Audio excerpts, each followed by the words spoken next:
Hello दोस्तों, कैसे हैं आप सब। हाँ, अच्छे ही होंगे, ऊपर वाले की मेहर है। तो जैसा कि हमने एक अध्याय चालू किया है, आज हम फिर उसी अध्याय को लेकर आगे बढ़ेंगे। हमने बोला था कि हम पार्ट बाय स्टेप आपको सारी चीज़ बताते चलेंगे। हमने जो अध्याय चालू किया है, how to start business with job. जी हाँ, हमने ये अध्याय चालू किया है उन लोगों के लिए जो एक जॉब कर रहे हैं, जो एक लिमिटेड कंडीशंस में रह रहे हैं, जो आगे बढ़ने की सोचते तो हैं बट उन्हें रास्ता नज़र नहीं आता। उन लोगों के लिए हमने एक अध्याय चालू किया है। उसी अध्याय को लेते हुए हम आज अपने फर्स्ट स्टेप्स की शुरुआत करने जा रहे हैं। आशा है आप लोग हमारी सारी चीज़ें सुनते हुए चलेंगे और समझते हुए चलेंगे।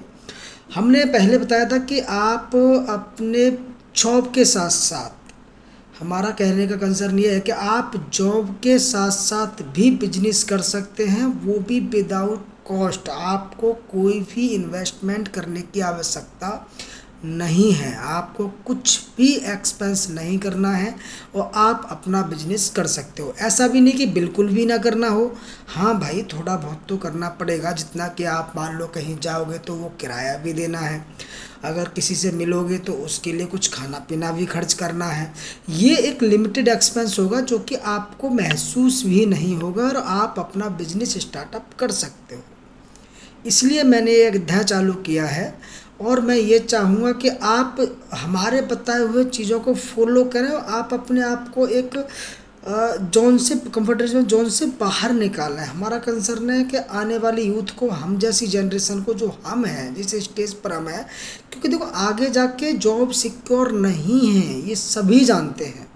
आप भी जानते हो, हम भी जानते हैं, हम भी जॉब कर रहे हैं, हम भी जानते हैं कि आने वाले फ्यूचर में जॉब सिक्योर नहीं है, क्योंकि एआई ने पूरी तरह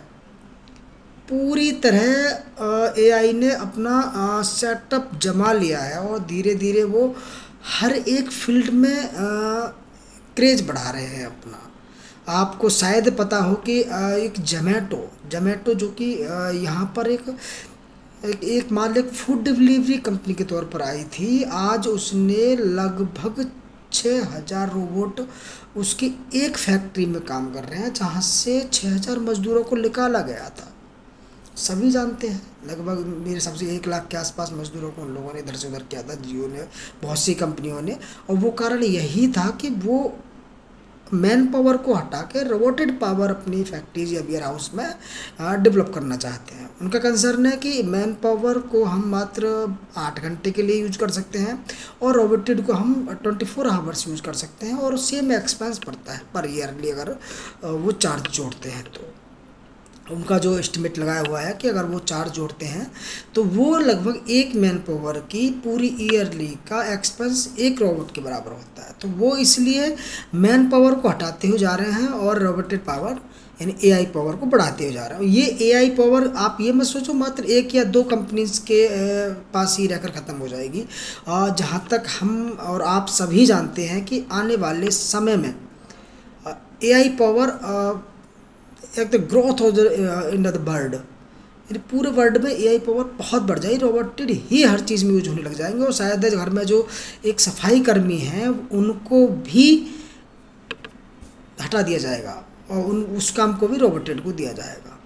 कंसर्न ये है कि मैं ये कहना चाहता हूँ कि आज ही से ही समय के अनुसार आप बदलें। आप बदलोगे तो आने वाली जनरेशन आपकी भी बदलेगी। कंसर्न ये इसलिए मैं ये चीज़ कह रहा हूँ मेरे भाई। अगर आप एक उदाहरण के तौर पर मैं आपको समझाना चाहूँ तो देखो, फ़ोन कितने प्रकार के, सभी के पास एक अलग अलग फ़ोन है। सबसे पहले कौन सा फ़ोन आया था? नोकिया। उससे पहले उसके साथ मेट्रोला वगैरह बहुत से फ़ोन आए थे। तो ये चीज़ बताओ, ये फ़ोन क्यों नहीं इंक्रीज हो पाई, ये फ़ोन क्यों डेवलप नहीं हो पाए? क्योंकि इनके जो मैन्युफैक्चरर्स हैं उन्होंने सोचा था कि हम इसी मॉडल को लेके आगे बढ़ेंगे, सभी को पता है। और बट न्यू कंपनीज ज्वाइन हुई, सैमसंग आई, वीवो आई, ओप्पो आई, आईफोन आई, ये जो जो नई नई कंपनियां जुड़ी हैं, इन्होंने क्या किया है कि अपने मॉडलों को स्टेप बाय स्टेप डेवलप कर दिया है। जब इन्होंने अपने फ़ोनों को, अपने इन मॉडलों को डेवलप करते हुए जा रहे हैं तो ये आज के युग में ढलते हुए जा रहे हैं। बट वो जो मॉडल थे एप्पल के, सॉरी नोकिया के और मोटरोला वगैरह की, वो अपने आप को डेवलप नहीं कर पाए, तो इस हिसाब से वो मार्केट से भी आउट हो गया। अब उनको अगर दोबारा मार्केट में आना है तो अपने आप को डेवलप करना पड़ेगा। मेरा कंसर्न ये है, मैं ये ही आप लोगों से कह रहा हूँ कि अपने आप को समय के अनुसार ढालो। अगर आप समय के अनुसार चलोगे तो शायद ही आप इस एआई जो डेवलप होती हुई जा रही है, जो कि रोबोटिक सिस्टम आते हुए जा रहे हैं, आप इनके माहौल में ढल जाओगे। कंसर्न ये है कि देखो, अगर एआई यानी कि रोबोटिक चलेंगे तो उनके लिए भी नेटवर्किंग ज़रूरी है, मार्केटिंग ज़रूरी है, क्योंकि नेटवर्किंग एक दूसरे को जोड़ना होता है, मार्केटिंग एक से दूसरे को देना होता है। आप ऑनलाइन रहेंगे, आप अपनी वेबसाइट वगैरह बना के रखें, मैं एक तरीका बता रहा हूँ, तो आपको लोग खो जाएंगे। आप मार्केटर हो तो किसी को अगर किसी चीज़ की ज़रूरत होगी, देखो आज के समय में क्या है कि कोई आदमी घर से निकलना नहीं चाहता, उनको सारी चीज़ें अपने घर पर चाहिए होती हैं। ये आप भी जानते हो, हम भी जानते हैं। हम भी क्या सोचते हैं कि हमें धूप में या बरसात में ना जाना पड़े, हम ऑर्डर कर दें, वो चीज़ हमारे घर पर पहुँच जाए। कन्फर्म है? समझ रहे हो बात को? तो यही लोगों की सोच बनती हुई जा रही है। तो उसी सोच के अनुसार मैं आपसे कह रहा हूँ कि आप और हम, यही समय है हम लोगों को बदलने का, क्योंकि हम चाहते हैं कि रोबोटेड आने से पहले हम आपको अपने आप को इतना स्ट्रॉन्ग बना लें, इतना स्ट्रॉन्ग बना लें कि हमको रोबोटेड आने से कोई फ़र्क ही ना पड़े। देखो, अगर रोबोटेड आएंगे तो लोग उनको परचेज जरूर करेंगे, और परचेज अगर करेंगे तो वो खुद परचेज नहीं कर सकते भाइयों, उनको मार्केटर की ज़रूरत पड़ेगी ही। वो खोजेंगे कोई ऐसा पर्सन जो उनको लाके उनके घर पर उसको सेटल कर सके। समझ आ रही है? यही मैं कहना चाहता हूँ कि आप मतलब सोचो, एक चीज़ बताओ, अगर आदमी अपना राशन भी घर पर मंगा रहा है, ये सभी जानते हैं कि आजकल जोमेटो, ब्लिंकिट, बहुत से एक ऐसी वेबसाइटें चलते ऐप्स हैं जो कि घर पर डिलीवरी पहुंचा देते हैं। तो लोग क्या करते हैं कि घर से ही ऑर्डर करते हैं, घर पर ही मंगाते हैं। सभी जानते हैं, हम भी जानते हैं, आप भी जानते हैं। तो वो जो अगर वो दौर आएगा पूरी तरह, अगर वो हैवी होगा जनता के ऊपर, तो जनता को इन चीज़ों को भी देखना पड़ेगा। हम जैसे लोगों को मेरे हिसाब से बहुत सारे रास्ते भी खुल जाएंगे। अगर हम अभी से सतर्क रहते हैं तो हमारे रास्ते और खुल जाएंगे। समझ रहे हो? तो मेरा कंसर्न यही है कि आप अपने आप को ढालो, हम भी अपने आप को डाल रहे हैं। देखो, मैं कोई दुनिया से अलग नहीं हूँ भाई, मैं भी यही चाहता हूँ कि मैं भी आप लोगों के साथ हूँ। लेकिन सपोर्ट, देखो मैं जिस लाइन में चलना चाहता हूँ, मैं अपनी बता रहा हूँ, आने वाले समय को सोचकर, उसमें मुझे आपका सपोर्ट चाहिए। समझ रहे हो? देखो, हम एक अलग अलग लाइन चुनते हैं, कोई एक लाइन में नहीं रह सकता, सबकी अपनी अलग लाइन होगी और हर की सोच अपनी अलग होगी। मेरी सोच है कि मैं सबको जो मुझे पता है मैं सबको बताते हुए चलूँ, लेकिन वो आपको पहुँचेगा कब? जब आप लोग मुझे सपोर्ट करोगे। जब आप लोग सपोर्ट ही नहीं करोगे तो हम आपको बताएंगे कहाँ से?